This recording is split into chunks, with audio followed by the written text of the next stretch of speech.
It's time to talk sports. It's Hacksaw's Headlines, a panorama of the world of sports, stories, comments, and opinions. Now, here's iconic sports talk show host Lee Hacksaw Hamilton and co-host John Riley. Who wants to talk sports on a Monday? We do, you do. From the DIXIELINE Lumber and Home Center studios in San Diego, we welcome you to our Monday bonus podcast. It's NCAA Championship Night. Good afternoon, everyone. This is Lee Hacksaw Hamilton, broadcasting from the state of Virginia with my co-host who's out in left field back in San Diego, John Riley. We welcome you to the Monday bonus podcast. Podcast brought to you by DIXIELINE Lumber and Home Centers, 9 locations to serve you in San Diego. If you've got projects, they've got materials. If you want ideas, they can help you as your best friend and as your consultant. Just remember the name DIXIELINE. Go to DIXIELINE.com to find out all the things they have to offer. John, I'm on a road trip. It's been a challenge. I'm in Appalachia. Sometimes it works. Sometimes it does not work. We dodged a bullet. We got this thing on the air at the right time. How you doing? I'm doing great. We miss you here in San Diego. Now, where are you, in Virginia or West Virginia? I'm in Lexington, Virginia right now. Okay. All right. We got to keep us posted on all your travels. Shenandoah Valley, if you will. John, this is going to be so much fun. We got a great game coming off a great week of NCAA tournament basketball. We got a ton of stories swirling around college basketball, around the NBA. We will touch bases, all things on baseball, and there's a lot there. Got some stuff from the NFL Notebook. Hockey Hotline is now lit, and we got names in the news with late-breaking stories. So we're going to go a lot of different directions, and we're going to try as hard as we can to include everybody who's watching us on our live stream with what we call Fans Forum. John, explain to everybody how Fans Forum works. Okay, this is your chance to get involved. If you have a question or comment in the world of sports for Hacksaw, drop your take in the live chat, Facebook, X, YouTube. I see already Schickster, Seabreeze, Minnow, and Carlos. A lot of hockey talk getting ready. First-timers, feel free to jump on board. Fans Forum chat box is now open for business. And every time we run through a hot topic, if there's something we touch a nerve, that's the topic you should join us in the chat box on Fans Forum. Also want you to check my website. I write on it constantly. It's leehacksawhamilton.com. We're big on social media. Want you to join my Hacksaw's Insiders group. Go to my website, register, get on the email list. When you join my also Twitter All-Star team, you can do that by going to Hacksaw 1090, hit the follow button there. And of course, we want you to share, tell everybody what we do Mondays and Thursdays at 1:30 p.m. and subscribe. When you subscribe, you'll get automatic alerts every time we put something up on the YouTube channel. Then, because we're really doing this long distance, we want you to give us a thumbs up. We want you to give us a 5-star rating because it helps us a great deal. John, I'm ready. Let's talk March Madness. Are you ready for Houston versus Florida? Did you think it would be Houston versus Florida? What'd you think, John? Well, I know. I think you were the one that called it was going to be Duke, so I want to hear you break it down. Yeah, my brackets kind of got bent out of shape. We got championship game coming up. Houston, they will push you around with their defense. Florida, their guards are going to push the basketball up the floor. What a great matchup.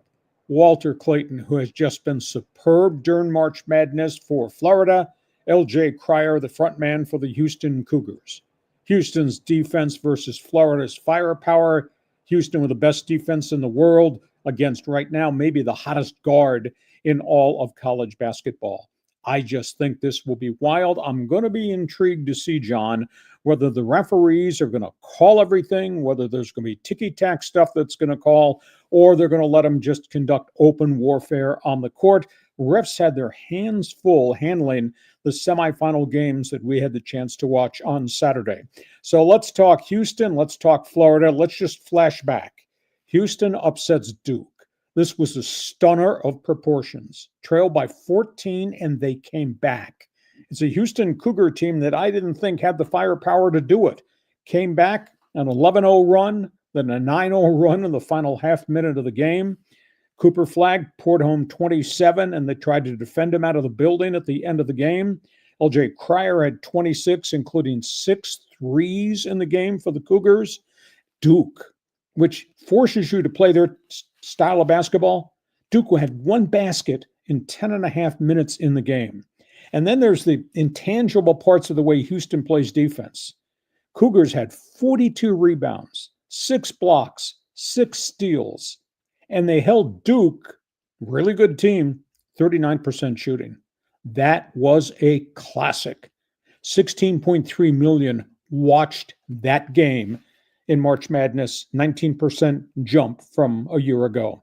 Houston, they beat them at the end. What a comeback, 14 down to beat Duke. The other game, Florida, just an amazing game against Auburn. Clayton, 34 points in that Gator win. He hit every type of shot on his resume, and they tried to defend him into the hallway that he couldn't get good looks. It's a Gator team that trailed by 9, and their bigs, they just bullied John-I Broome all over the place. Broome, the Auburn superstar, no baskets in a 13-minute window. The ex-Aztec, Chad Baker-Mazara, kept heaving shots. He finished with 18. Tell you, this was Mortal Kombat. I thought the refs had their hands full, and they weren't very consistent, and there were so many stoppages in play at the end of that semifinal game. But Florida kind of willed its way, and Clayton was just spectacular. There were 14.5 million people watched that game, and then, of course, the Duke game, as I said, 16.3 million. So, John, it's stunner. It's a stunner to me that Houston could do this to Duke, and Florida just jumped out of the building to post their win against a really gritty, grimy Auburn basketball team, which used all of its fouls during the course of the game. That's my perception long distance. You were yelling at the TV. I heard you long distance. Go tell me what you thought. Yeah, it was a lot of fun. I mean, this is a great weekend for college basketball. You know, watching the Cougars there with that huge comeback at the end, doesn't it give you sort of vibes of that 2023 Aztec team in terms of the intense defense and grown-ass men playing down below in the block? Oh, no place for the timid. There's no doubt about that. I mean, it was fierce, and it was so physical. Bodies on the floor, and fouls, and hard fouls, and multiple fouls, and coaches screaming at refs. I mean, everybody left everything on the floor. But this Houston team, stable to the driver's license, in-your-face defense. And I'll tell you what they did to Duke, to me, was a stunner. So what was the bigger surprise to you? That Houston rallied back from such a crater, such a hole they were in to beat Duke, or that Florida came from behind when it looked like Auburn was about to mug them and they got the victory? Which surprised you the most? Oh, well, definitely it was the Houston win. That was the shocker of all. We knew going in that Auburn, despite being the #1 overall seed, was probably at a disadvantage. I mean, Walter Clayton Jr. is unbelievable to watch, but my guy, Chad Baker-Mazara, was really effective in that game. Tough way to go down for Auburn, but let me go back to the Duke game. Near the end, when Houston was taking those free throws with about 10 seconds or so left, then they called that foul on Cooper Flagg. Was that an over-the-back foul? Was that a legit foul in your opinion? I thought it was just a total mistake and breakdown by a Duke team that has played with great maturity, although it's a very young basketball team. Yeah, I think it was a foul. Was it ticky-tack? Yeah, maybe it was. Was it a bad decision by Duke? Yeah, that probably was a situation too, which stopped the clock and put the other guy at the free throw line. So Duke, I mean, you consider Duke went 10 and a half minutes with one basket. That's a real stunner. Yeah, and then Cooper Flagg really should have hit that shot at the end. He had a good look. Well, he had people on his face. I mean, he did everything he could humanly do to get the right angle to the shot, the launch, and the release of the ball. Just did not go in. Defense travels. Still blows me away about Cooper Flagg is I just can't get over how a freshman has shoulders like that guy. I mean, yeah, he's fit. Big boy, young boy. Really good player. So we go to the championship game. We got Houston versus Florida. I don't know how to call this one tonight. Houston, like I say, at the onset, my bullet point headline, Houston pushes you around on defense. But Florida came back and saved their lives because their guards pushed that ball up the floor. This is going to be fire wagon basketball. I think it's going to be a frantic pace, and I think it's going to be so hard for the referees. Do they call fouls? Do they let them bang on each other? You're not going to start calling ticky-tack stuff after you let them go to war for 30 minutes of the 40-minute basketball game. I got Houston winning this thing. What do you think? Well, you called Duke earlier, and we had a bet, and I said Florida was going to win it all. So I don't know if I've already won the bet because you're eliminated, or I guess Florida's got to win it. So let's find out. I think you said it was for a filet mignon. Okay. March Madness. Want to hear what you've got to say. Fans Forum, chat box, now open to talk hoops. Let's talk women's basketball here. Did you like what you saw? Did you expect what you saw? God, there were a lot of blowouts of what you saw. What you think, John? It's all good. And Paige Beckers, man, going out a winner, huh? Oh, very much so. You got UConn destroying South Carolina, 82-59. UConn gets back to where UConn has always been. And Geno Auriemma equals John Wooden. 12th NCAA title. Now, it's the first time in a decade since UConn's been back because obviously the landscape in college basketball has changed. But I'll tell you what, they dismantled Dawn Staley's team. And what they did was phenomenal. They held a pretty good South Carolina team to 34% shooting. But boy, the firepower on the Lady Huskies, just absolutely amazing. And, you look at Ozzie Fudd, you look at Sarah Strong, then you look at Paige Beckers. I mean, between them, that group had a combined 61 points, which is absolutely phenomenal. And it then bears question to the mind, is this maybe the best team that Geno's ever had? Because those are three spectacular players that UConn's got on the court. And if you go back in your mind and you think, no, UConn had Sue Bird. That's where they turned the corner and became a power. Then they had Maya Moore, and then they had Brianna Stewart. Now they got Paige Beckers and her friends. It was really cool. It was dominant. And of course, obviously, they destroyed the competition along the way. Geno Auriemma is catching a lot of heat in New England for leaving all the star players in until about 1:50 to go in the game as they were just running up the score. But Dawn Staley didn't seem to have a problem with. They got beat. They got beat every way they could get beat. They got beat by a really, really great team. So what'd you think, John?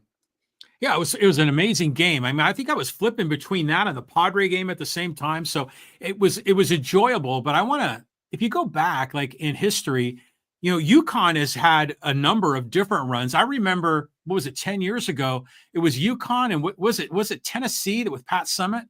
Yep.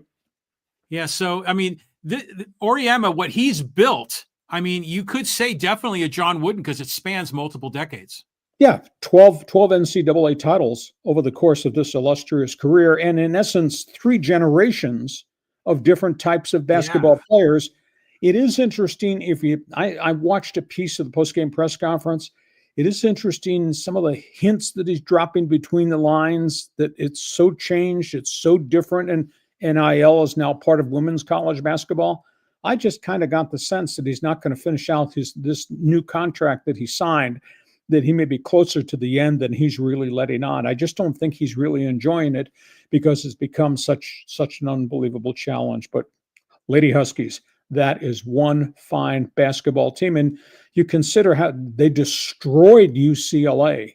And obviously USC was ravaged by the injury to Juju Watkins, but they pounded their way to victory over everybody they played. Okay, so we go from women's basketball.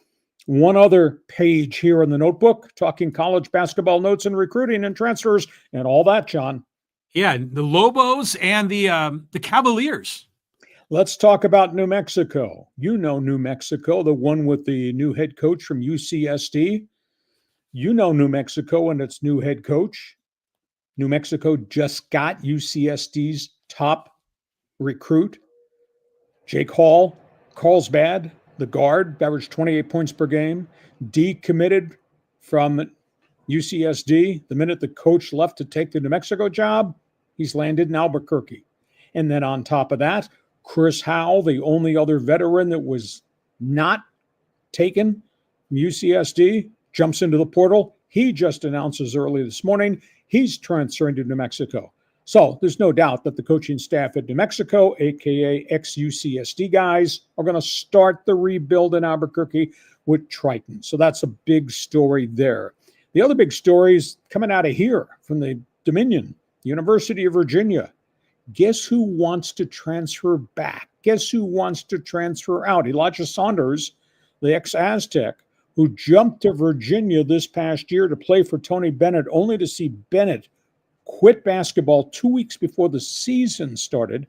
Elijah Saunders is put his name into the transfer portal, and he wants out. So a couple of real interesting stories around the NBA, or I should say around college basketball as it relates to the transfer portal. And by the way, John, first week transfer portal, 2,057 players on the transfer portal from last Monday through this past Friday. That's amazing.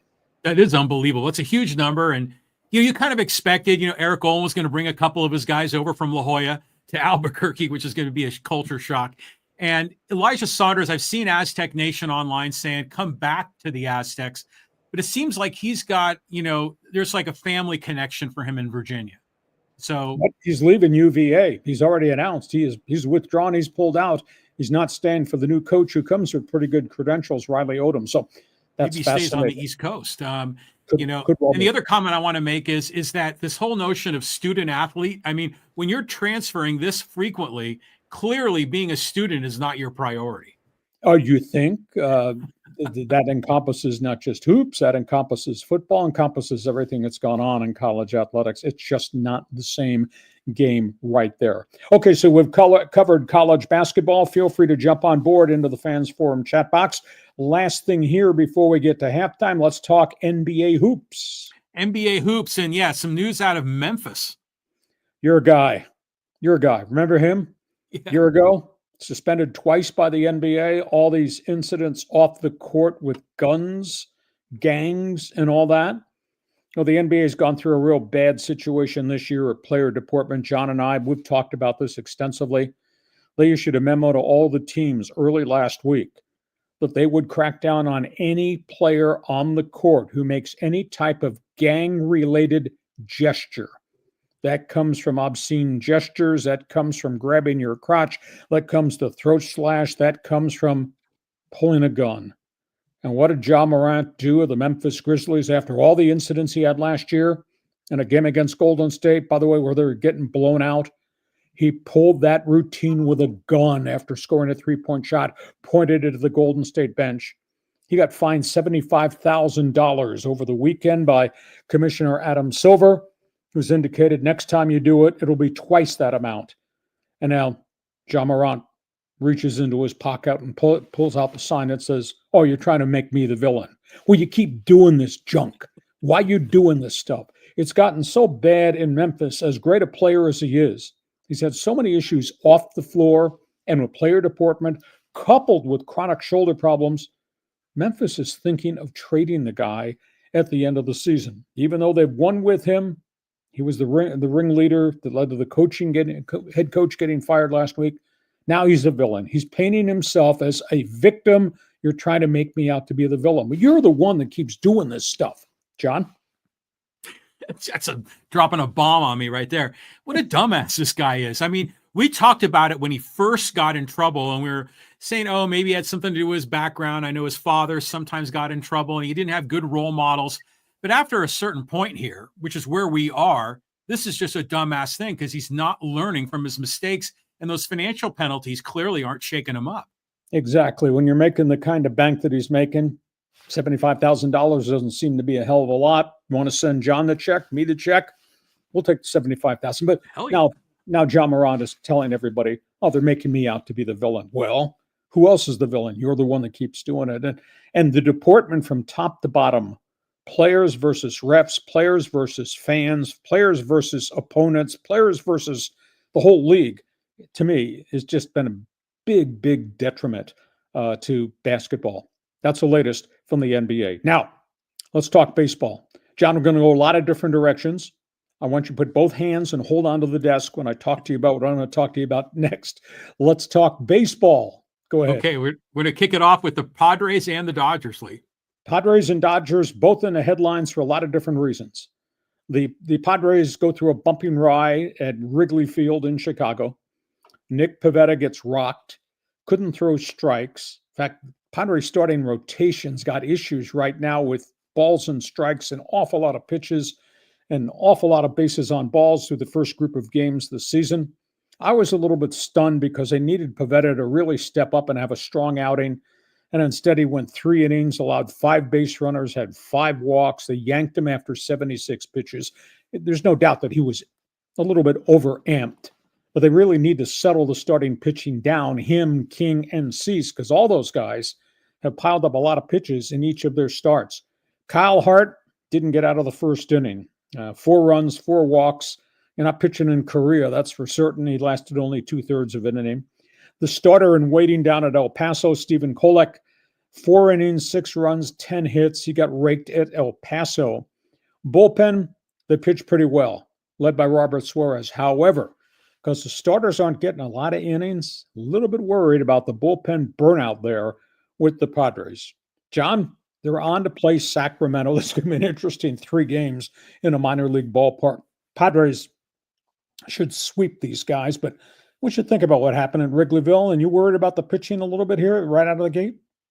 Yeah, that was really like a weird game. The one that Kyle Hart started for the Padres. But, you got to love him coming back in that final game. We thought it was going to be smooth and easy, but Chicago's still a legit team, and you got that. What's that kid's name that came over from the Astros? Kyle Tucker. Yeah. So, he's good. He hit at least 1 bomb in that series. But, isn't it most interesting? I said on KUSI on Saturday morning, I did my sports package from the airport in Virginia. I said, Shoto Imanaga is one of the best pitchers out of Japan. Nobody pays attention to. Oh, I agree. He choked the Padres in that start on Friday. Do you know his record is 21-3 since he came from Japan, and he gets no national publicity at all. Granted, Ohtani deserves a ton, but Imanaga's 21-3, which is absolutely amazing. Okay, so that's the Padre headline. Dodger headline. Dodgers got a taste of Philadelphia Philly fan. Dodgers got booed.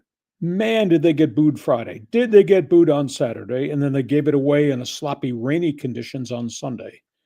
Evil Empire got boosted. Now, they wasted a really good outing by Yash Yamamoto Friday when 6 innings, gave up 1 run. Tommy Edman hit another home run. He's off to a tremendous start. And the Dodgers, wasted that opportunity. The fans booed the hell out of Roki Sasaki when he started on Saturday. The most amazing thing to me, think about this. Sasaki's first start was in Japan, big-time pressure. Second start, Dodger Stadium, unbelievable big-time pressure.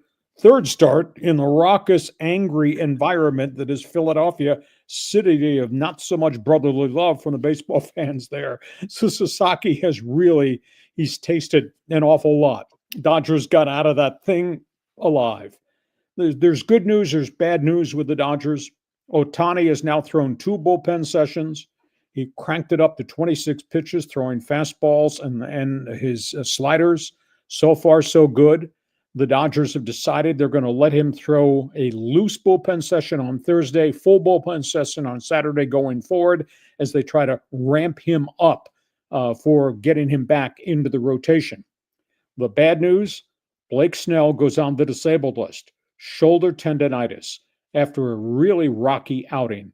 Blake Snell has really struggled. In 2 games, he's thrown 9 innings. He's given up 7 runs. He's walked 8 batters. His pitch count is just kind of through the roof. And all of a sudden, he's got inflammation in the shoulder. So he's shut down for at least 15 days. Tyler Glasnow was pitching well his first start coming out of spring training. And he totally got out of sync in the rain and the slop on Sunday. They had to go get him in 2 innings. He allowed a lot of runs, a lot of walks, could not control the baseball. So there's that issue there. But the Dodgers are the Dodgers, and I think they're going to be really good. Now, what happened today? What happened this afternoon? The Dodgers went to the White House. And we had great dialogue a couple weeks ago on this podcast about whether the Dodgers should do this and be honored by the president. Would the president make it a political statement? Would it be a photo opportunity? I was all in favor of the Dodgers going because this is a once-in-a-lifetime opportunity to be in the Oval Office, have the picture taken out front of the White House, etc. You don't have to like the man, respect the presidency, and the honor that's accorded to a champion, so they got to go.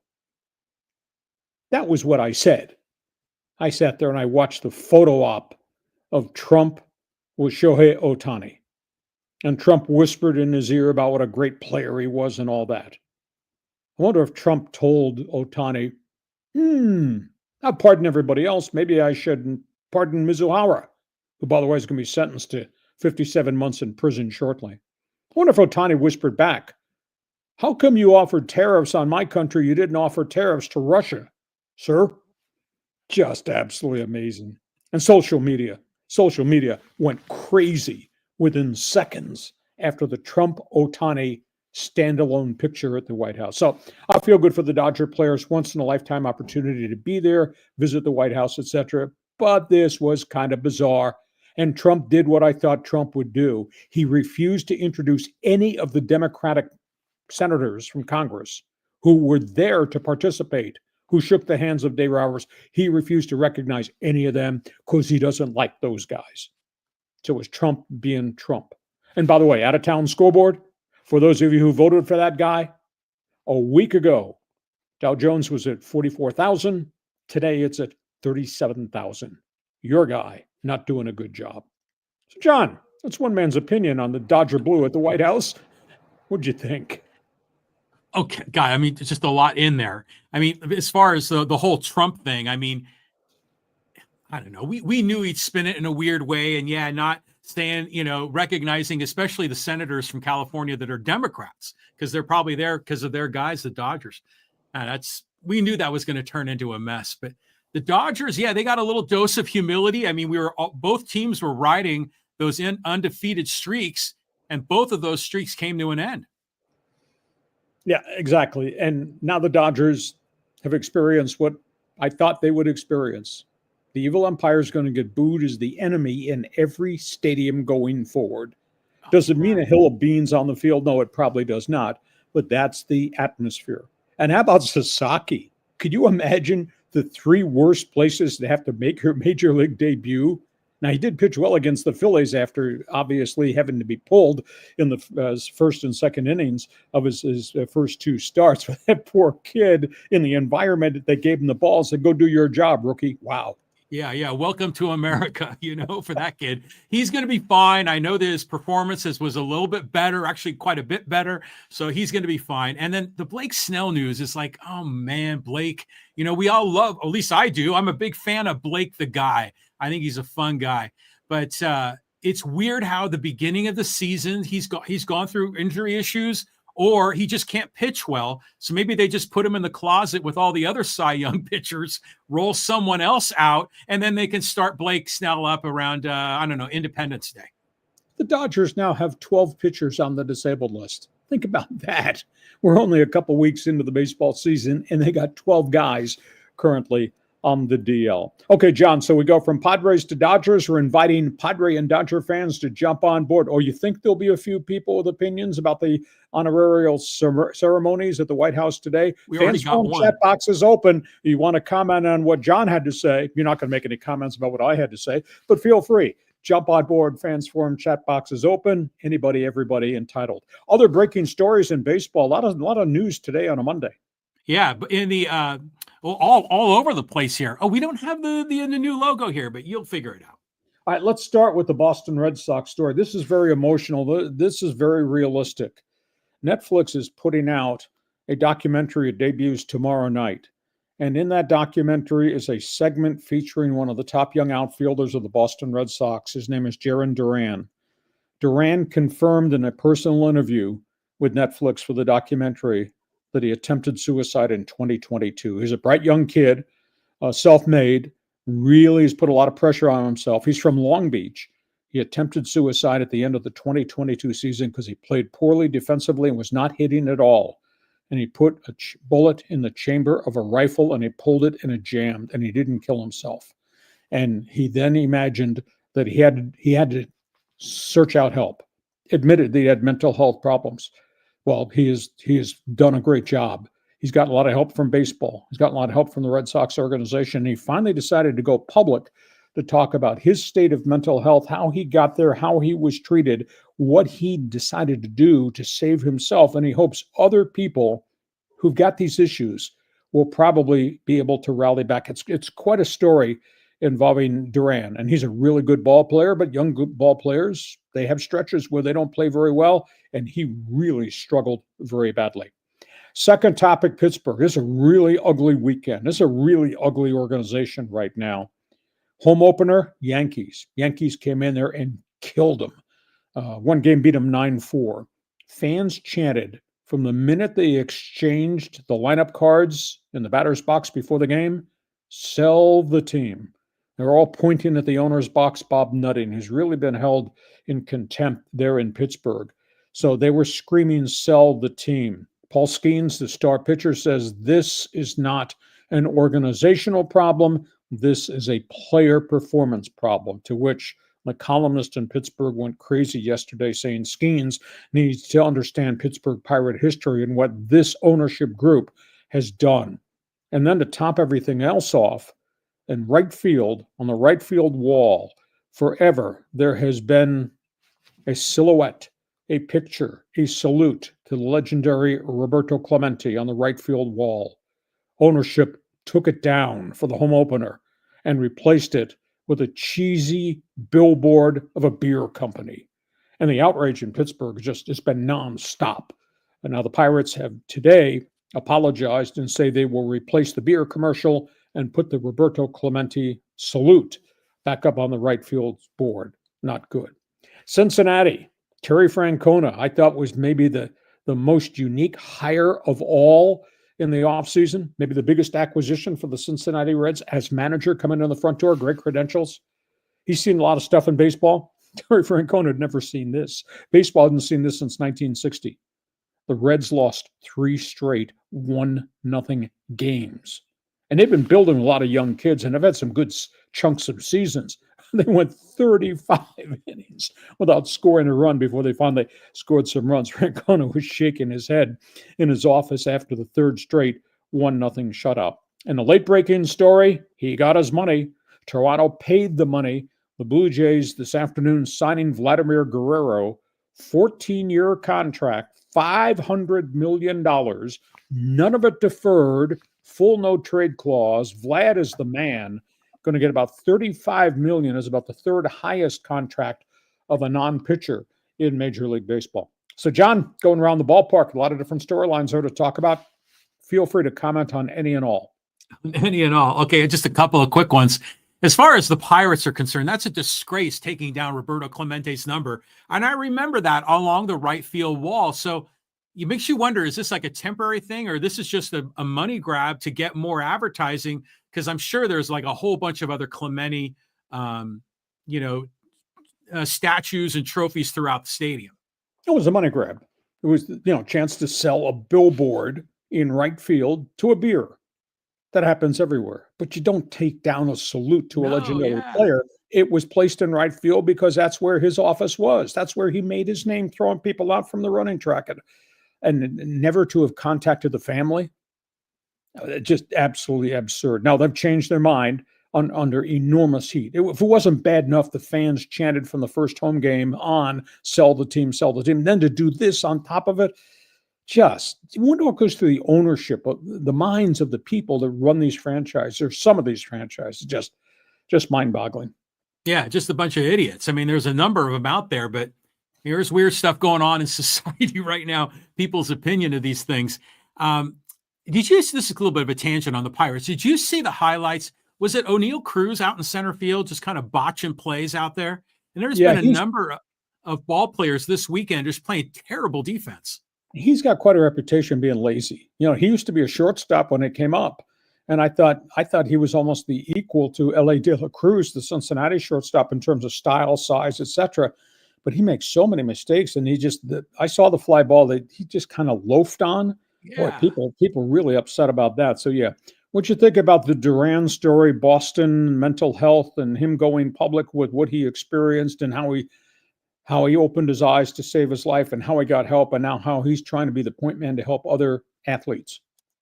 Yeah. I mean, well, first of all, good on him for speaking out about it, because I don't know about you, but speaking for myself, I know people or friends of friends, et cetera, that have either committed suicide or attempted suicide. This is a serious matter. And you would think that guys that have made it to the top of the Major League Baseballs wouldn't have any issues, but they sure do. And I think this is very bold and brave of him to do that. Very much so. Hey, so we get to halftime this podcast. We're broadcasting from two cities today. Knock on wood that we don't get disconnected. I'm in Virginia. John is broadcasting from left field in San Diego with his opinions. Podcast brought to you by DIXIELINE Lumber and Home Centers, 9 locations to serve you in San Diego. I learned about DIXIELINE because I wanted new windows and new doors for my house that was approaching 30 years old. And I got them, and it's changed everything within my house. In the summer, it keeps the heat out, and in the winter, it keeps the heat in. That's one reason I went to DIXIELINE Lumber. But John, DIXIELINE's got so many other things to offer. You've learned that too. Yeah, we have. I mean, check this out. This is a kitchen transformation. And these are some of the things that the DIXIELINE kitchen consultants can do to help you out. They'll come and visit you in your home, or you can bring in the sketch and photos of your house, and they'll help you reimagine your kitchen, recommend countertops, cabinets, faucetry. I mean, the backsplash, the tile for that, everything you need to make your kitchen spectacular. DIXIELINE has kitchen and bath consultants. You can also go to the design studio in Solana Beach, where you can learn a lot more about some of those high-end brands, maybe that are only available in Europe.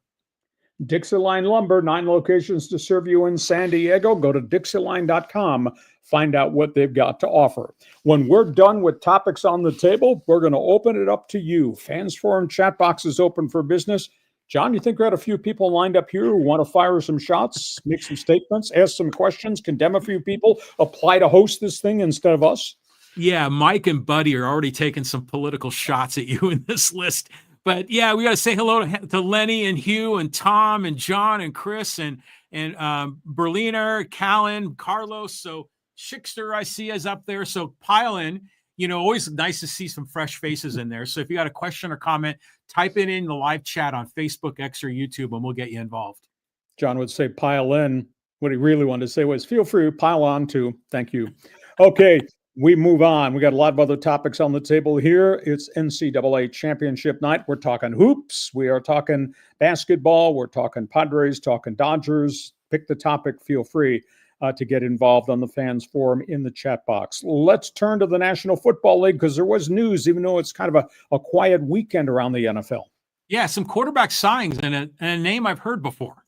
This is really interesting. This is an investment. This is something they see that's different from the other quarterbacks they have on the roster. We're talking about the Chargers. Chargers signed Trey Lance. He had been the draft pick that was given the chance to play in San Francisco with the 49ers, and he got hurt. Went to Dallas, kind of served as a second or third string quarterback there, hardly played at all, was not signed. A week ago, it looked like he might be going to the Canadian Football League because the Saskatchewan Roughriders expressed interest in bringing him in. Instead, he signs with the Chargers, and he got a 1-year contract worth $6 million. That's a lot of money for, quote, a guy who's got to make the team, or a guy might be your backup.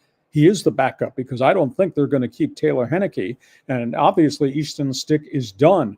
Now, he's different. He's tall. He's very mobile and very athletic. He did a tremendous career at 1AA North Dakota State. Hasn't quite equated to that in the NFL only because he's had injuries and never really got a chance to play very much. He's only 2-3 as a starter in the NFL. He's got 5 touchdowns, 4 interceptions, but he's an athlete and he's really young. He's just a shade under 26 years of age. So there's still time for growth with him. So that was a bit of a surprise. Trey Lance joins the Chargers. Meanwhile, the Raiders, they traded for Geno Smith. They gave up the 3rd-round draft pick for Geno Smith, and now they're signed and committed a ton of money to Geno Smith. 2 years, $75 million. That's an unbelievable amount of money for a guy whose career record is 40-43. He's got 105 touchdowns, 72 interceptions, 222 quarterback sacks. Now, has he played on great teams? No. Bad Jets situation. Competitive Seattle situation. He's being paid a lot of money to go into a ragtag Raiders situation. I got to fix that offense.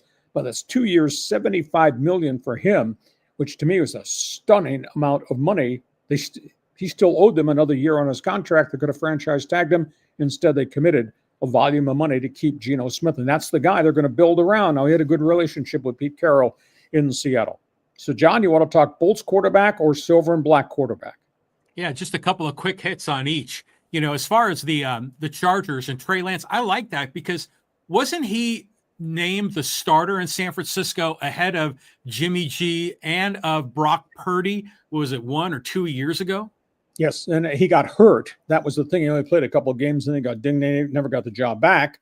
Of course, Jimmy G never got the chance to play because Brock Purdy came in and became a superstar just as a last man drafted, first guy up. So this is good. I think it's a good acquisition, and he's an athlete. I think he's built in the same style of obviously Justin Herbert. Now, we understand Herbert can move the pocket. Herbert's got a cannon for an arm. There's a lot of accuracy, and Herbert can run. Lance can run. Lance has got some size. We don't know about this because you're not playing Division I AA football anymore. It's not North Dakota State versus Northern Michigan. You're playing in the National Football League. So we have to see if he does get the chance to play, how he really holds up. We don't know how his game has progressed, even though he's been in meeting rooms with the Cowboys and he's played some spurts along the way with the Niners and Dallas, but young guy. So I think it's a good acquisition. And your take on Geno Smith? Well, does this mean that the Raiders are not going to take a quarterback in the draft because they're committing to Geno Smith? Well, they've committed 2 years worth of big money to Geno Smith, but that does not mean you can't take a quarterback if the right quarterback falls to you. Let me just post this on the board because the rumors are running rampant that things are changing at the top of the draft board. I don't see the Raiders trading for number 6 to trade up. But if something weird happens and these rumors refuse to go away, if Shedeur Sanders falls out of the top 3 and he tumbles to 6, would the Raiders take Shedeur Sanders, the quarterback, and have 2 years to groom him because Geno's the guy? Or would they take Ashton Genty, the Boise State running back, because they definitely need a stud running back? What do you think would happen? Yeah, that's a tricky one. I think in that case, you take Genty, and then hopefully you might have enough to maybe contend for a playoff spot because, Shedeur is not going to do anything in a couple of years. Okay, so that's where we are as it relates to all things NFL with the quarterbacks derby. Charger fans, Raider fans, feel free to jump on board. Into the NFL notebook we go, John. Yeah, Jerry Jones on the list here. I want to hear this. Oh, this is interesting. So the NFL fumbles the football at the owners' meetings. We talked about this at the end of last week. They had chances to make some significant votes to change rules that would impact, I think, the outcome of the game. Obviously, the sudden death overtime rule. We talked about this, the fact they voted it down. They said, no, we're not going to change the overtime rule. It's going to stay at 10 minutes. We're going to give both teams the opportunity to have a possession. But as I said, if John's team gets the opening kickoff and goes down in an 8.5-minute drive and scores, that gives my team only a minute and a half. That's all that would be left in the 10-minute overtime to try to even it out, rather than giving me a full possession to see whether or not I can get down the field. So I think they fumbled that one. They're having a huge dialogue about the instant replay situation. And the instant replay thing is the booth can call downstairs and tell the referee, you threw a flag on a certain play, you can pick it up. It wasn't a penalty. But they stopped. And Jerry Jones was asked the question, why did you not take instant replay, the booth review, a step farther and allowed the guy upstairs in the booth to say, that was a penalty, you didn't throw a flag, message down and say, throw a flag after the fact? Jerry Jones said, it's a game played and has to be officiated by humans. We can't have that technology. What? What are you talking about? Yeah, technology. Technology helps you make the correct call all times, whether the ref threw the flag and shouldn't have, or whether the ref put the flag in his pocket and should have thrown it. You got technology. Use the technology completely. And then the third one's the 18-game schedule. They had closed-door meetings. They did not put it up for a vote. Jerry Jones is of the opinion we need to get to 18 games. Jerry Jones is of the opinion I need to make more money. Union says, we're not going to negotiate this. Jerry Jones says, yes, we are. And they will throw money at this situation. There's obviously going to be a financial boom here to help the National Football League, which in essence helps the players.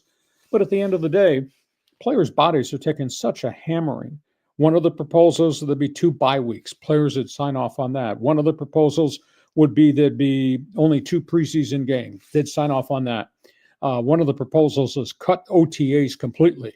I don't know that coaches can do that. Coaches need time and practice to evaluate, get on tape, and actually do scrimmage type things with all their new players. I don't see how you can have no OTAs and just show up in early July and open training camp and then get ready to start the season. So there's a lot here to be sorted out, but Jerry Jones says this is going to happen, and Roger Goodell wants it to happen. This is more about money than it is, I think, the good of the game or the players' health in the game. John, response? Well, I like the 18-game schedule as a fan, and getting rid of 2 of those preseason games seems like an easy decision. But I get it from the player's perspective and the wear and tear factor. But that's all to be negotiated. But I do want to comment on one thing, is this whole idea of we must change, because the NFL is just so damn conservative at times. And this idea that you wouldn't use technology to get the call right. I mean, isn't that the goal, getting it right? That's the call of technology. You got it. Use it. Use it for anything and everything. Yeah, I mean, it's just stupid that they're not doing that. I mean, so, these guys just need to evolve a little bit more. I think they're just so careful to protect their golden goose that they don't want to try to rock the apple cart too much. Okay, jump on board. You're an NFL fan. You agree with Jerry Jones? You in favor of an 18-game schedule? Players' health be damned, because it's all about profits, not the players. Feel free to jump on board. NFL Notebook, Fans Forum chat box is open. We go from that, go to the hockey hotline. Yeah, hockey hotline. We set some records in the NHL. Lee, I want to hear your thoughts on this. This is so cool for a wide variety of reasons. We talked about Alexander Ovechkin. Ovi catches Gretzky and breaks the record over the weekend against the New York Islanders. The headlines are everywhere. Standing O for the O. Standing ovation for Ovechkin. 8 gets number 895, 895th goal for Alexander Ovechkin. Ovi catches 99. Ovi catches Gretzky's record. They gave him a standing ovation at the start. They stopped the game for a ceremony at center ice at the point in the second period where Ovi scored the 895th goal to break Gretzky's record. Ovechkin held the puck up in the air with Gary Bettman, the commissioner, next to him, turned and bowed to the owner's box where Gretzky was. That was really cool. And then on top of that, there's other things that we've found out about. The game prior, when he had 894, at the end of the game, there was a power play coming up. The opposing team pulled its goalie, opened the net. Capitals wanted to send Ovechkin on the ice to try to break the record, to kill the penalty and break the record into an empty net. And he said, no. He said, I'm not going on the ice unless there's a goalie in the crease. He turned down the chance to break it in an empty net. And then I thought about something else I just found out about. Early last week, they played in Minnesota. Washington, everybody is saluting Ovechkin every place he played, playing against the Minnesota Wild and their veteran goaltender, Marc-Andre Fleury. And Washington got beat. They got battered, got blown out. Ovechkin would not let his teammates leave the ice. He brought them out, and they lined up at center ice for a traditional postgame handshake like you see in the playoffs. They shook the hand of goaltender Marc-Andre Fleury. Fleury is in his final season, 21 years in the National Hockey League, and Ovechkin, despite the fact they got beat in a game in the playoff race, wanted his guys on the ice to salute the greatness of this veteran goaltender. How cool is that? And then a closing comment. And here we go. I'm just walking right into center ice, talking politics. Putin, through the ambassador, sent a message to Ovechkin this morning, calling him a great Russian, saying all of Russia is celebrating you. It shows the value of Russian people. Ovechkin, of course, is, quote, part of Putin's team. He helped get Putin elected way back in the day. Ovi has stayed out of politics. He won't talk about Russia versus Ukraine, but he will talk about the fact he has had a relationship with Putin, and Putin saluted him early hours this morning after he broke Gretzky's goal. And then Putin turned around and resumed the bombing of Ukraine, killing women and children. John, that's my one man's opinion on standing O for Ovi. Oh, what a great weekend, and what a class guy. Yeah, don't you like seeing the graphic up there of a dude with like some gray hair, on the ice? You're like, man, there's still hope for some of us, But it's funny though. You got Putin and Ovechkin, and then you got Trump and Shohei Ohtani together. I mean, this is like a sports, celebrity apprentice going on everywhere. But I Just think amazing. it is amazing, and I just think the whole story about Ovechkin, is a class dude, didn't want to score on an empty net. It kind of reminds me of, remember when Reggie White set the sack record, and didn't Brett Favre roll over for him? Exactly. Yeah, a lot of controversy about that, but he stands for a lot of really good things. And what he did the other night in Minnesota, and they're, Washington's having a hell of a season. For him to tell his teammates, we're going to stay on the ice and we're going to salute this goaltender who's retiring at the end of the year because Marc-Andre Fleury's been a stand-up guy. So there's so much class about him, even if he's part of Putin's team. Yeah. It just, politics have a way of like creeping into this podcast a little too much lately, but I think you love it and I love it too. Okay, so that's all things hockey. Feel free to jump on board. Talk about the greatness of Ovechkin. Who is greater, Ovi or 99? Ovechkin or Gretzky? Now that he's broken Gretzky's record. We go from that final topic on the table before we get to fans forum. We're going to go here to the high speed sports wire. Let's pull up the list in here. We got some guys going here. ESPN at the top. Yeah, let's just talk about these late breaking stories. 2 weeks ago, there's a story that broke out of the University of Mississippi. They broke on social network. It went haywire. Allegations that a co-ed at the University of Mississippi was dating a fraternity member, left the fraternity member, and had a relationship with his father. That story was on social media and it exploded. It wasn't true. None of it was true. Pat McAfee from ESPN, who started the world in podcasts and then has become an ESPN mouth, talking head, if you will, he brought it up on his show.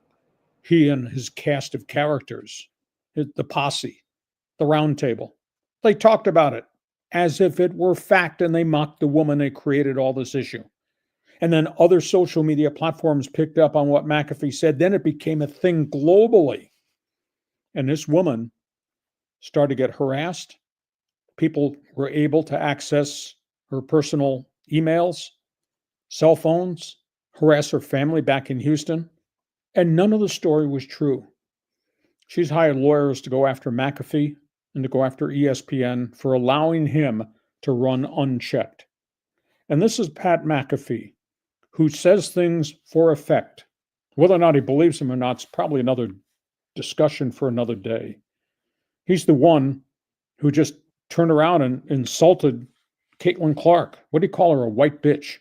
In the aftermath of her great run in the college basketball and the impact she had, WNBA, he called her a white bitch. You got to be kidding me. And where's the responsibility? Where's the intelligence? Just to do things, to say things, to get a look, to get a response. I think it's just a terrible story.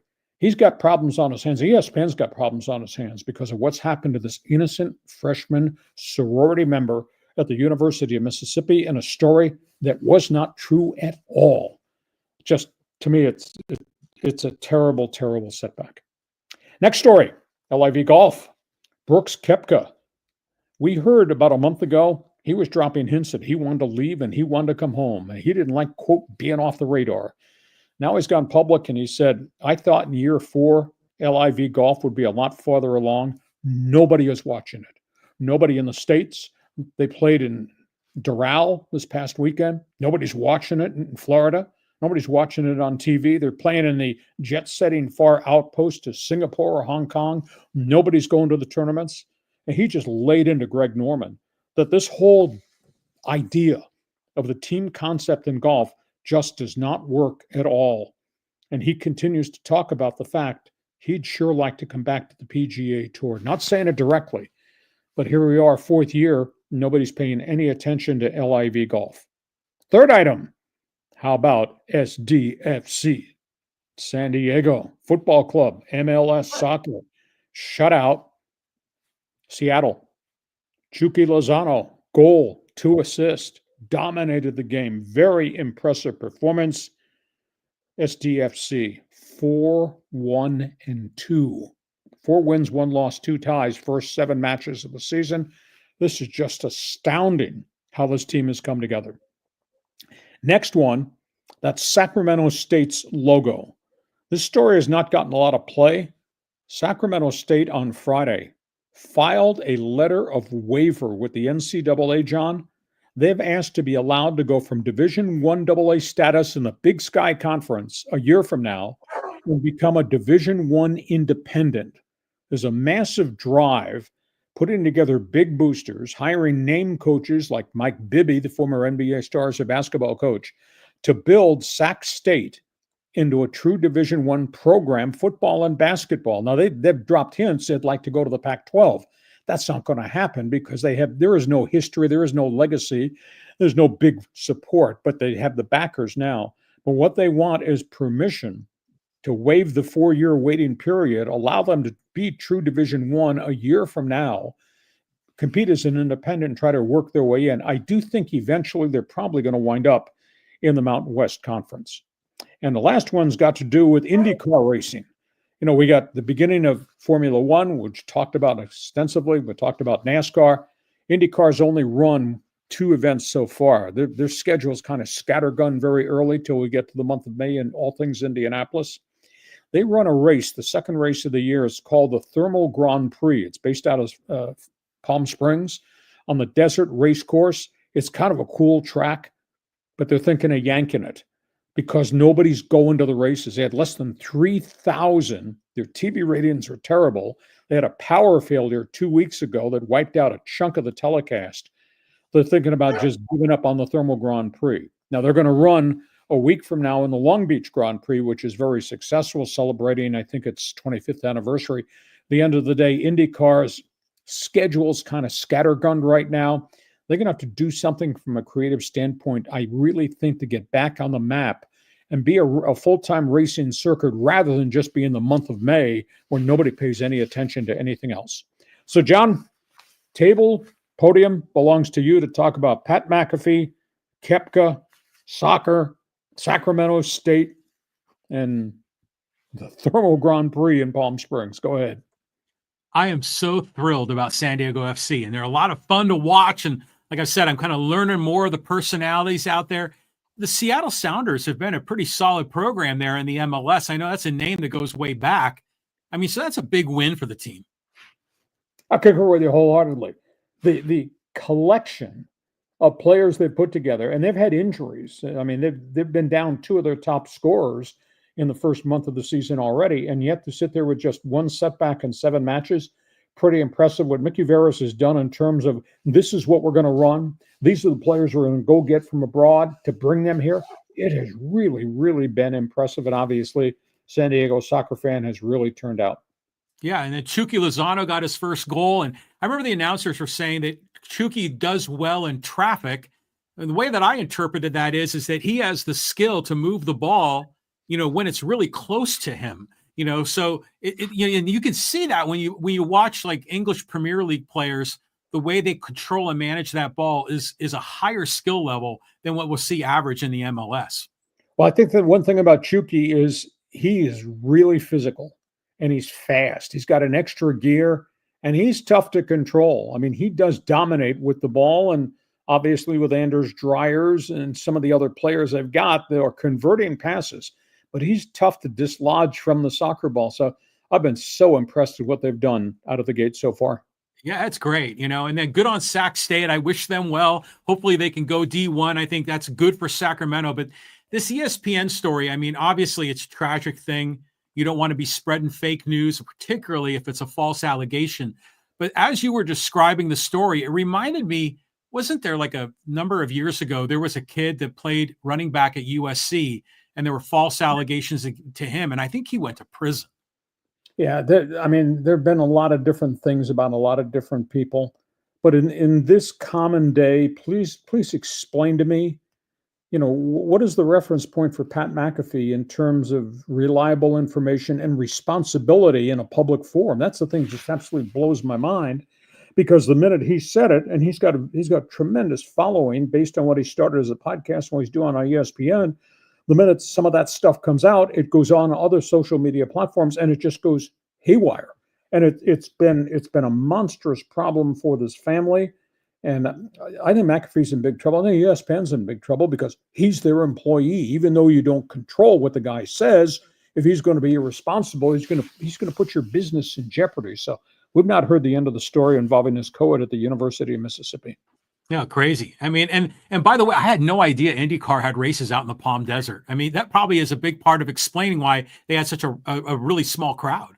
Exactly. I mean, the trackside temperature was 120 degrees, and that was 2 weeks ago. It's a fascinating course, but I don't know if it's at the right time of the calendar. It surely can't be any later.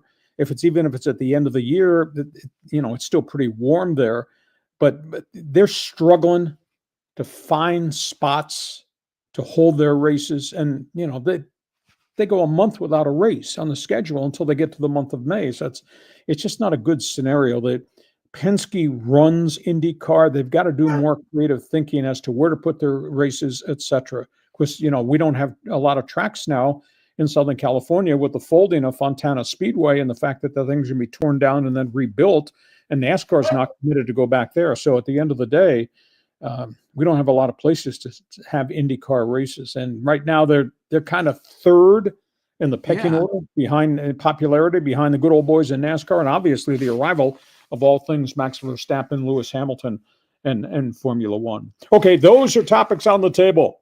We're broadcasting. I'm in Virginia. He's out in left field in San Diego.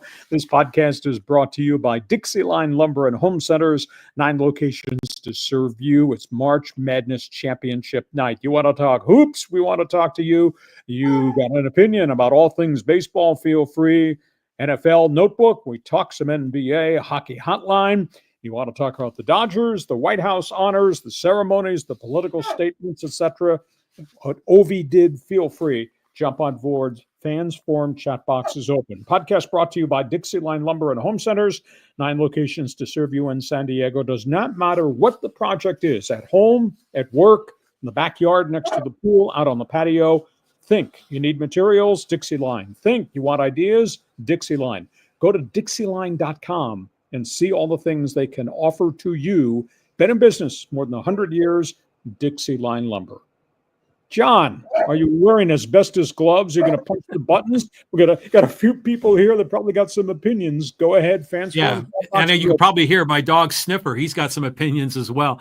I just must tell everybody, we are the only podcast that has a mascot.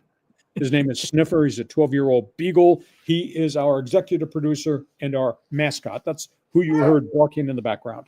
Yeah, he's bitching and complaining. He's not getting his time for lunch off, I think. Have you ever told them what I did to help Sniffer settle down? Oh, yeah. You're always the king of bringing the milk bone. Maybe that's why he's angry, because you're not here in studio to feed the dog. I always bring a box of milk bone dog biscuits for our podcast mascot. Okay, John, go ahead. Okay, let's go to a new guy here. Let's go to Tom. Tom's tips. He says, there have been 145 games played in the National League through Sunday. The Giants, Dodgers, and Padres are 25-5.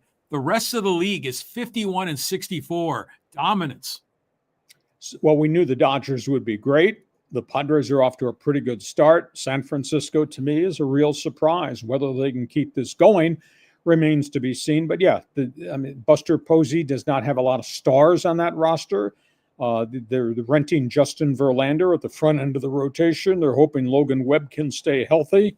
Obviously, they signed Willy Adames to a mega contract, but there's not a lot of other big bats in that batting order. But for them to be out of the gate this quick, to me, it's pretty surprising. Your reaction? Yeah, the same. I mean, of course, I didn't expect the Dodgers and Padres to go undefeated for over a week. But the Giants definitely caught me by surprise. And I think the last I looked in the standings, the Giants, I think, are in second place in the NL West, aren't they? Yeah. So I think we have one loss last I checked. We got a ways to go.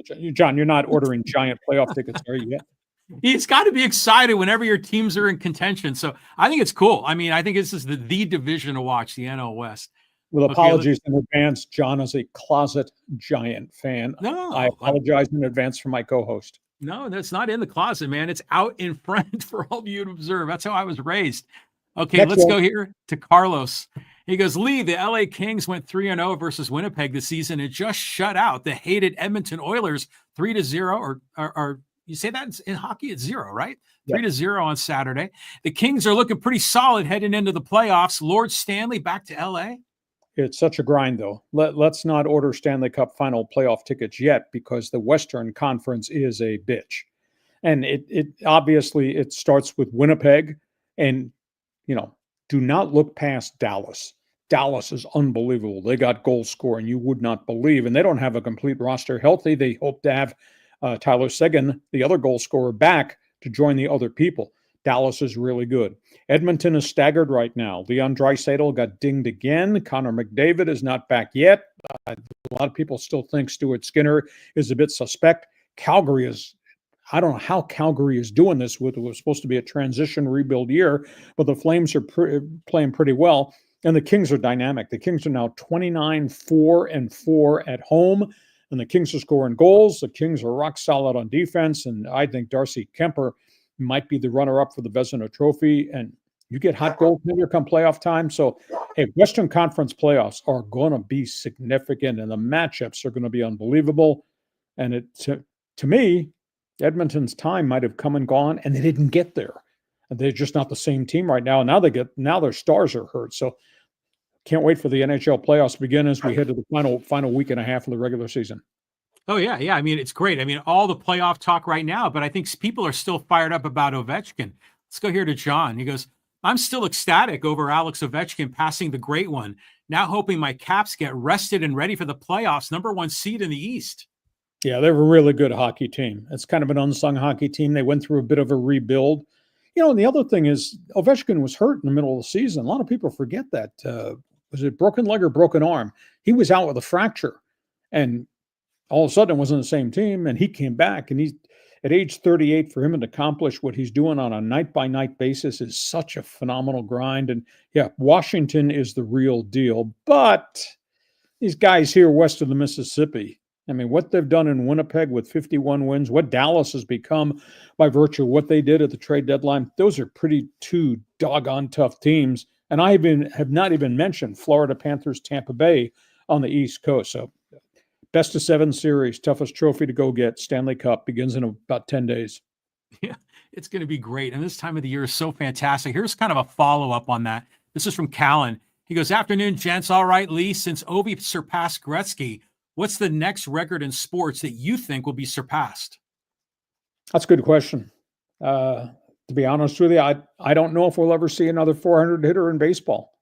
I mean, Tony Gwynn was the last one that came close, hitting 394 back in the day.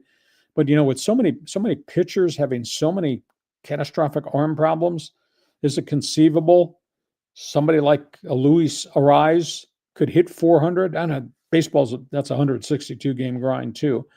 That's one there that you might want to pay attention to. But records are made to be broken. You got such great athletes playing these events. So yeah, there'll probably be some other records broken. I'll be interested in asking a hockey fan, is Ovechkin greater than Gretzky? Or is Gretzky greater than Gordie Howe, whose record he broke for career goals? Obviously, very, very different players. But so how does hockey fan out there on this podcast, how do you view Ovechkin's history versus Gretzky's history? John, next one. Next one. Let's keep rolling. We'll go here to Chris.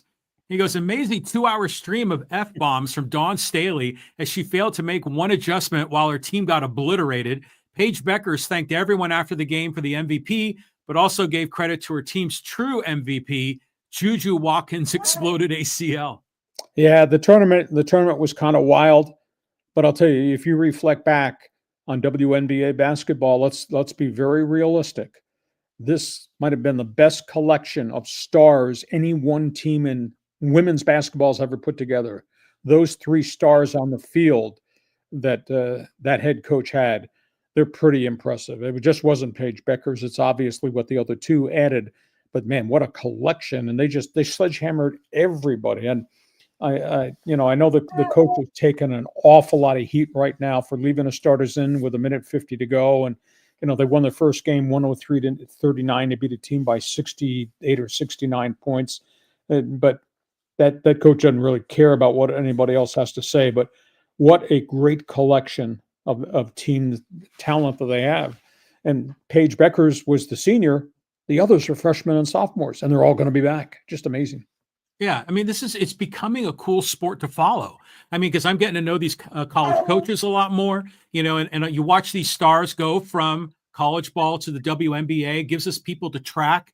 So I'm digging this. I mean, it's cool to see the women having some success. You better feed your dog Alpo tonight. You better give her a reward. Crazy right now. Beagle. That Beagle's going crazy. Yeah, he is. All right, let's move on. Next question. Okay, he's going to be barking all the time in the background. This is from Dave. He goes, "Hey, I made it to Snapdragon, and it was a great experience." Yeah, he's talking obviously about all things. I mean, the package of what they do in preseason or pre-game ceremonies is really kind of cool.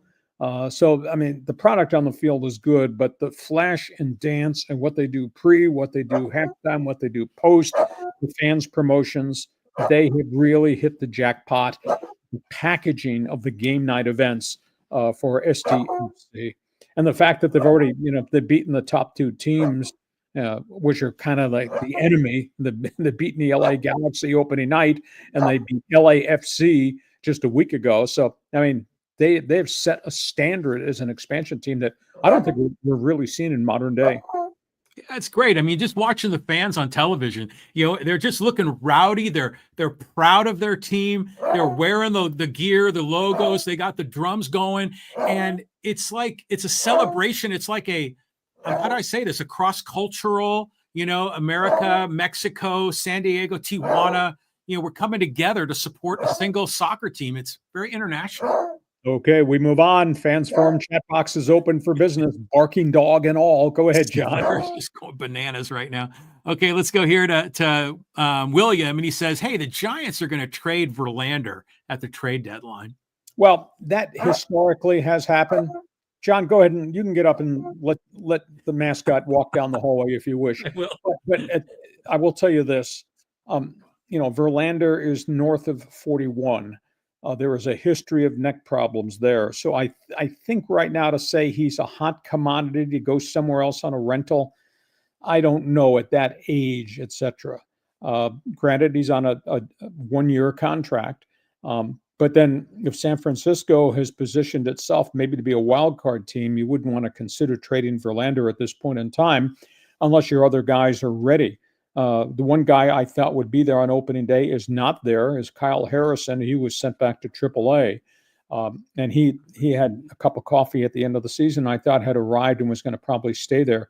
So it's a little early to say trade deadline and they'd move him. But again, because of the age and the injury history, and Verlander's had some injuries the last 2.5 years, not quite the same pitcher that he was before. But hey, July 31st is a long way away. Geez, I've got one guy trading the ace of the Giants staff right now, and the other guy's ready to order. My co-host ready to order his playoff tickets already. Giant fan, what are you doing here? Yeah, I mean, I don't know what to make of this team. I mean, we kind of figured, they're third place. They come out of the gate so fast. I guess we're going to find out more, but I don't know. Verlander and Scherzer, I always package them in my mind as sort of similar. Scherzer's already had the injury. I mean, hopefully Verlander makes it through the year. He's pitched well so far out of the gate. Now, his last start got banged around, but that was because of rain and lousy conditions. And we'll just see if he continues to give him every 4th or 5th day a really quality start, etc. Next question.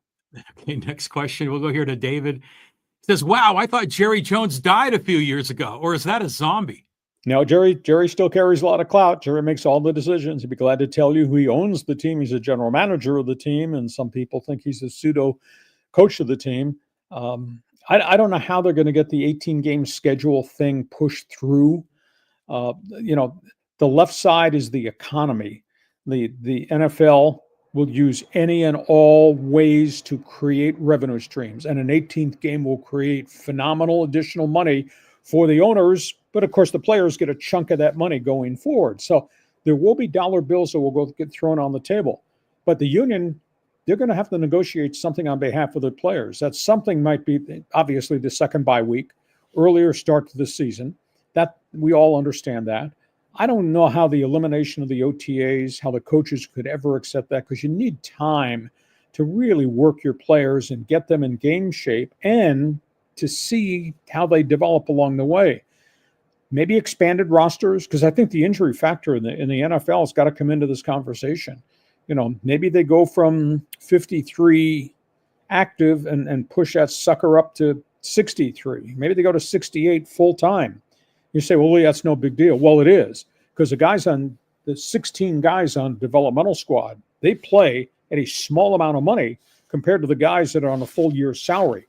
So if you go to 68 full salaries, that's a huge investment for the owners, but that means that 68 players who get to practice all the time, be paid full time, can move on and off the active roster Sunday by Sunday. But I don't think this is a snap judgment thing, because these players, the veteran players, they don't like the idea of 18 games regardless of how much money they make because of the wear and tear factor. Does that make sense, John? It does make sense, but I'm trying to do the math in my head. When you talk about an expanded season, and then you add on the preseason, you add on the OTAs, you add on the mini camps and all that. I mean, how much of this time does it take an NFL player when they're kind of working for the Chargers? It's got to be over half the year. Well, it's a lot more than that. The question is, what are they going to cut? They have to give the players time off to recover. We have guys who are coming off seasons who have surgery at the end of the season, and that's commonplace around the league. They don't talk about it at great length. There's a lot of guys who have surgeries, cleanups, etc., in addition to the major surgeries. If you're going to give them less time to rehab and recover, that's not good for a player's long career. So there's just a lot of areas that they're going to have to negotiate. They will cut back to 2 preseason games. I don't know how you can cut out the OTA workouts, because players need to be evaluated by coaches. Coaches need time to install their systems. And you can't do that in a 6-week training camp period that starts in July to get you the Labor Day weekend to start the regular season. So this is a big negotiating point. And players' health has to be taken into consideration here, not just the fact there's another weekend for John and me to watch NFL football on TV with you. Yeah. I mean, we're getting to the point now where I think the NFL season might be starting in August, because usually college football is like the week before, maybe 2 weeks before, right? Well, college football pushed their starts, some conferences, into August. They always gave Labor Day weekend to college football. Trust me, we go to 18, they're taking that weekend back. NFL season will start Labor Day weekend because remember, they're adding a second bye week. They want to end the Super Bowl, by President's Day in February. So that's where we are. A lot of negotiations. The Super Bowl used to be in early January. Oh, yeah, back in the day. Exactly. Okay, next one, John. Okay, I'll tell you, there's a lot of political talk in the chat, which I'm gonna skip over it. I mean, these guys are arguing with each other, which is kind of funny. But let's just get in some social media folks in here. And actually, this is a little bit of a political angle. I'll let you take this, Hacksaw. This is from MT Ryder, and he says, the Dodgers should absolutely not go to the White House, especially handing him a Dodger jersey with his name. Sad day in Dodger baseball. Well, they gave it to him, and Clayton Kershaw is the one that gave it to him. Clayton Kershaw is the one that addressed the media. Clayton Kershaw laid the jersey on the desk. He never touched it or put it on. From a player standpoint, this is a once-in-a-lifetime opportunity. So, MT, you go experience it. You don't have to agree with the politics. As Dave Roberts said, I respect the position of the presidency. He may not respect that guy. He respects the position of the presidency. So, as an honor, because all these other franchises have been honored, and the Eagles have just agreed that they're going to go in April to be honored as a Super Bowl team. So you go because it's a once-in-a-lifetime experience to be in the Oval Office or to have your picture taken on that patio there. But to flip it and to turn it around, I mean, it's a bothersome thing to see. I mean, this is what he did today, refusing to recognize any of the Democratic congressmen that were there to support the Dodgers from California in Los Angeles. You know, there's the same shameful way that he acted when he did thing at Arlington Cemetery in a photo op, or pull the Bible out of his hands in front of a church after they flushed all these protesters out from away the White House. Yeah, every decision he makes becomes a photo op that leaves a bad taste in the mouths of a number of people. So that's where we are. But from a player standpoint, cool. Once in a lifetime opportunity. Dodgers are back now playing the Washington Nationals as they continue this East Coast road trip. Okay, let's get a little fairness doctrine in. I've got from the other side of this. This is from Omar, and he says, world champions, my LA Dodgers. That's right. Go meet the best president of my generation. Go Trump. F your feelings. Well, all I'll say is your guy took the stock market that was at 44,000. It's now down to 37,000, and the globe is turned against your country, run by your guy. We've not heard the end of the story. There's a lot more to come from this, but this is not a good situation that we're living with right now. And if you're not paying attention, then you're pretty bleeping ignorant for having voted for your guy. That's one man's opinion on sports. It's right. But that's where we are. John? I love that you just let it rip. I mean, I really do. Okay, let's jump over here some Chargers with Bolts up. And he says, I agreed. This is talking about good job, Joe Ortiz in the free agency. He goes, I agreed until I heard a receiver in the first. Unless someone falls, I think defensive tackle and defensive line in the first 3 rounds. This class is really good, and they could completely make over their defensive front with this draft. Well, it is. The problem is, though, the good defensive tackles are going to go really early. Michigan's got 2 of them, 2 stud guys. And neither one, I don't think, is going to be there at 22 in the Charger pick. Could be a tight end there, but you normally don't take tight ends at 22. Should be a speed receiver, but there could be a speed receiver also there in the second round. You can go find right guy. You go find edge rusher at 22 that you develop and say, this guy's got all this raw skill. He might not be ready to play immediately in terms of being a difference maker, but we see all this raw skill, height, size, 40-yard dash, explosiveness, physicality, etc. So because it is a good first round, I think they're getting a good player. And obviously where Ortiz made his mark last year was what he did second round, third round, fourth round. So I'll be just intrigued to see. I like what they did in free agency. I think the rental of Becton as an inside offensive guard is huge. I think the acquisition of Najee Harris gives him real toughness up inside with a guy who's durable, not been hurt. I'm surprised they've not re-signed J.K. Dobbins yet, because I thought Dobbins combined with Najee Harris, that'd be pretty good. Do want to see him get a burner, but you can get burners in the second and third round. You can find gems. They do need a real speed guy deep down the field to complement what they got with McConkey, etc. So we'll see. We got a couple weeks before the draft. We'll be focusing a lot on the draft in the next couple of podcast shows. John? Do you subscribe to the take the best man available, even if you have depth or a really strong starter in that spot? Well, it's a great philosophy to have, but the thing is, how acute is that specific need at, say, defensive tackle? Is there a defensive tackle that you think is big enough and tough enough with the first quick step that you can develop or build on his frame to make him legitimate? If that's the case, then maybe you take somebody nobody expects you to take. If you take the best man, the best player available, that sounds good in theory, but it doesn't solve your problem with defensive tackle.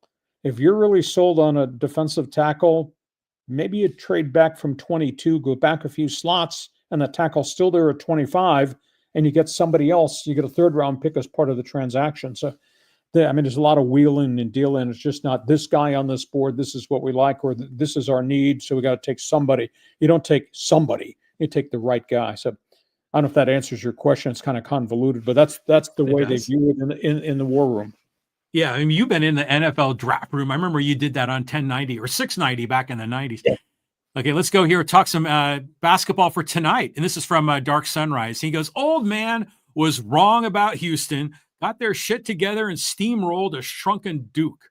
They choked them. They really did. And I mean, to think that Duke would go 10 and a half minutes and get 1 basket, that is absolutely stunning. But their guards really made things happen. And that was a little bit out of character. I mean, Houston, that guard guy are hitting 6 threes. You don't see that with any regularity. I think Emmanuel Sharp is one of the really gritty guards, and those 2 guys are going to be featured in that game tonight against the Gators. So Houston has gotten so collectively better and better. I mean, it's hard to believe, John, the last game they lost was against San Diego State, and they played so poorly, and this team is still playing. I mean, they have gotten so much better, and they run so many bigs at you. That's a pretty good basketball team. And This first time this coach has been there with a chance to win the title. Houston's had good programs from Fly Slamma Jamma all the way back beyond that to the Big E, Elvin Hayes. A lot of people forget they had pretty good basketball in the Elvin Hayes era too. But boy, this is collectively, what an unbelievable athletic group. Yeah, they earned it. I mean, they really did. And so tonight, yeah, I mean, it's Florida. I mean, this Walter Clayton kid, it just looks like he's in such control, such poise. I have a hard time seeing Florida losing. That kid's gifted. I mean, they ran every type of defense they could humanly run against him, and they bodied him, and they banged him, and they frustrated him. Or chunks of time, there were 5 possessions he never touched the ball because they couldn't get him open. He kept running baselines and running through picks and double picks, etc. Next thing you know, he's hitting 3 shots in a row. Next thing you know, he's got 34 points. I mean, he is slick, he's sleek, etc. And by the way, Dark Sunrise, please don't make reference to John Riley as being an old man. Please don't say that on social media. Hey, thanks for joining us in Fans Forum. John, next one. All right, let's keep going. We'll go tell here Padres-Dodgers. And talking about did AJ Preller finally get it right? He goes, can't backtrack backwards, Hacksaw. The facts are the Dodgers keep winning. You're getting older. Will you make it to see a Padres World Series? It's one man's opinion. Go Dodgers. Has to happen. Didn't happen last year, and I thought that was the best year they were positioned to make it happen. Did not. The one thing I love about Padre fan, amnesia. Padre fan has totally forgotten 24 straight innings of shutout ball in the series they gave away to the Dodgers. Should have won that series. Had they won that series, they would have beaten the Mets because they were hot, and they would have gone to the World Series and faced Aaron Judge, Soto, and the Yankees. So I just don't understand the amnesia that exists as if that did not happen last October. It did happen. And the window is really tight. You got a short window with Michael King, a shorter window with Dylan Cease, unless they're going to be able to upgrade contracts and get them locked and signed. But I don't see agents signing pitchers to big contract extensions. So let's just back away of the critique of the co-host, because all honesty, content on this podcast is bleeping brilliant. So accept who we are, what we do, how we look, and the opinions we have. But they got to get to the World Series this year, maybe next year at most. But, a year from today, if they don't retain Michael King and they don't retain Dylan Cease, a.k.a. free agents, now that's a whole different franchise, is it not? John, go ahead, respond. Yeah, it is a whole different franchise. But, when they extended Jackson Merrill, that surprised me. I hadn't really heard any discussion about that because I thought it would be more of an extension for King or for Cease during the midseason. I just don't think agents are going to sign pitchers to extensions considering what the pitchers are getting on the open market. And, Jackson Merrill, that's a unique individual. Old country, the kid, $15 million a year. That's a hell of a value. If he continues on this track and doesn't have any major injury problems, that's a hell of an acquisition. But he wanted to be here, and he wants to play the game, and he's got a very unique and very different approach to the business of baseball. But I don't know, John, you can't tell me I'm wrong. This window is pretty tight for the Padres, is it not? It's tight, but things are always evolving. Don't get too worked up on it. It's not now or never. But I just can't wait for the next time the Padres and the Dodgers play. We have to wait till June for this, which is kind of a bummer. But you got to applaud both teams coming out of the gate fast, and it's nice to get a little bit of national recognition. It's not just Dodgers in the NL West. There's actually some other good teams there. Okay, John, listen, I just want to make a statement here. I know we've gotten a lot of Fans Forum stuff that you don't want to put up there, but feel free. Be brazen, be bold. If you want to put one up of people who might not necessarily agree with Dodgers, Trump, the honor, the dishonor, because when I did Sports Talk Radio, I took all types of phone calls. Love me, hate me, whatever, doesn't matter. But go ahead, select one you want. We'll respond to it, and before we get taken off the air. Okay. I love how you welcome the attacks, so let me find one of these in here that was, some of these guys are arguing amongst each other. Here's one from Mike. And he says, Hacksaw, stay out of politics. You have enough trouble with sports. A Democrat president wouldn't introduce a Republican senator either. You know even less about politics than you do sports. Mike, thank you for following It serves the purpose that I've always said. We are bleeping brilliant because we even have you, lowest common denominator of intelligence, participating in this podcast, talking sports. And occasionally, when sports interjects with politics, we do have to cover that. Thanks for being with us. Hope you become a regular. We'll change your mind. You just stay with us. Okay. And again, just because to prove that he's clearly a Trump fan. He had another comment there, but then we have one from Buddy, and he says, hey, here's a few facts, Mike. Biden-only administration had 48 consecutive months of positive job growth. Stock market. I mean, these guys are arguing with each other about politics on the Hacksaw live stream. What's going on? At the end of the day, should I preface this? I guess I should. Full disclosure, okay? I've never told anybody this. I don't even think I've ever mentioned this to John. I am a third generation relation to John F. Kennedy. Okay? Really? Yes, exactly.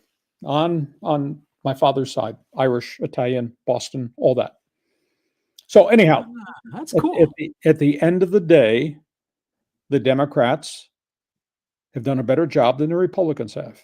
However, that being said, I was aghast and I was angry as hell because Joe Biden won the election with a promise he would be the bridge from the garbage that Trump shoveled that first term. He would be the bridge. And he served his 4 years, Biden did, and they did not come up with the right candidate or any candidate till Biden mentally and physically broke down. And at that point in time, the election was over.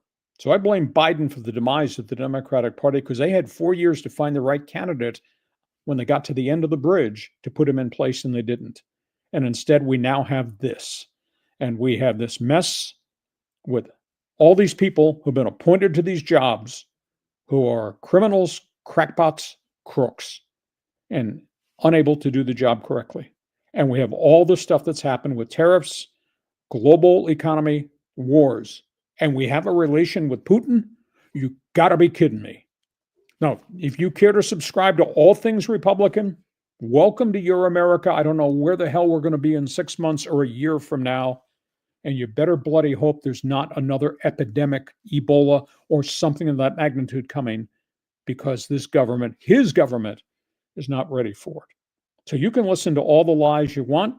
I'm going to tell you the Democrats wrecked this country by not having a person in place to replace Biden, who was supposed to be the bridge guy. And I'm telling you, this guy is not the right guy.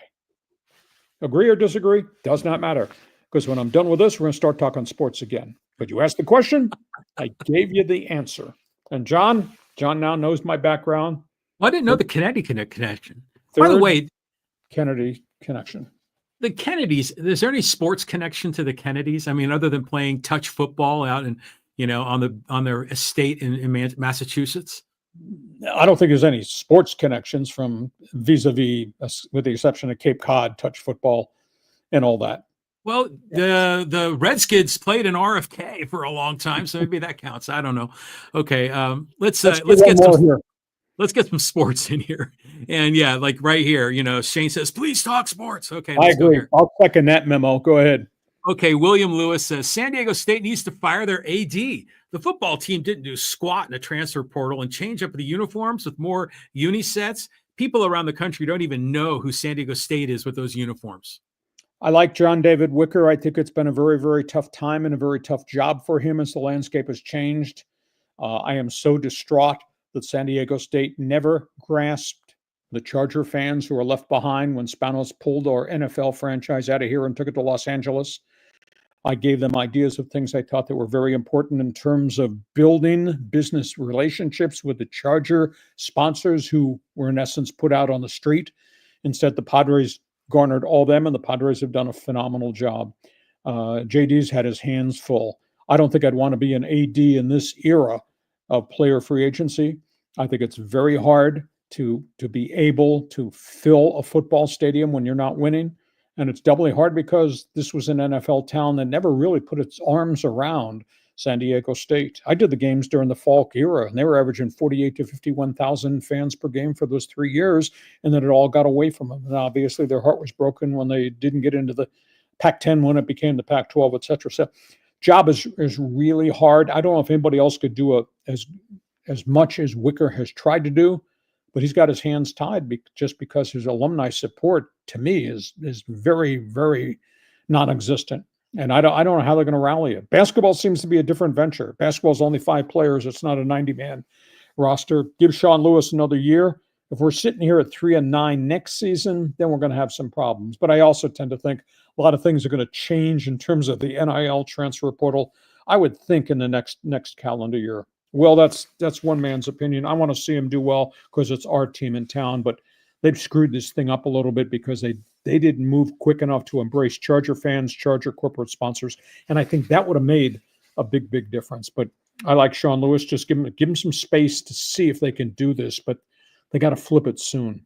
John? Well, they did try. They had that whole one city, one team thing. You know, that was their brand slogan for a while. Excuse me.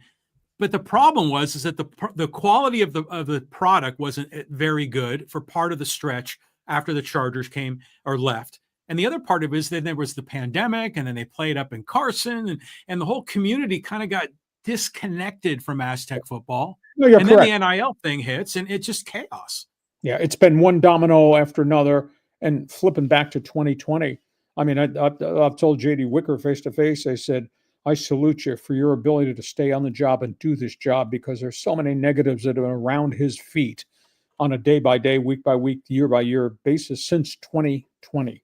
Basketball is a success unto itself. Everything else is just absolutely kind of hit a wall and staggered. I'm not blaming him. It's just not an easy job at this point in time. It's not an easy job a lot of different places across the country, especially for everybody that's not in the SEC, and the SEC seems to own everything. Hey, John, listen, this has been fun. Yeah. We got through it. Great. We didn't step on any landmines. We were able to get through this. We didn't know whether we were going to be able to launch this because co-host, we're broadcasting from borderline Appalachia here, and sometimes the connections in borderline Appalachia are a little bit rocky. Hell, we did one from San Diego to Ireland, and we got through that one. We could get through this.